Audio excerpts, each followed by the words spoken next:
Hello guys, তোমরা কেমন আছো? আশা করি ভালো আছো।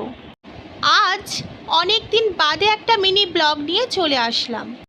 আসলে মেয়ের এত পড়ার চাপ বেড়েছে, ওর সঙ্গে তো সাথ দিতে হয় আমাকে। তাই আর ব্লগস, রিলস ভিডিও এই সমস্ত আর কিছুই হয়ে উঠছে না। যদিও আজ মেয়ের পড়ার ছুটি ছিল, তাই মেয়েকে নিয়ে বেরিয়ে পড়লাম সোজা মেলার উদ্দেশ্যে। আমরা যে মেলাতে এসেছি সেই মেলাটার নাম হলো শ্রীরামপুরের ক্ষেত্রসাহার মেলা। মেলাতে এসে দেখলাম মেলা তো ভীষণ ফাঁকা নির্জনে পড়ে রয়েছে। আসলে এই মেলাটি প্রত্যেকবারই শিবরাত্রিতে বসে। তো শুনলাম নাকি 15 তারিখে এই মেলাটা উঠে যাবে, মানে কালকে তো রবিবার, কালকেই উঠে যাবে।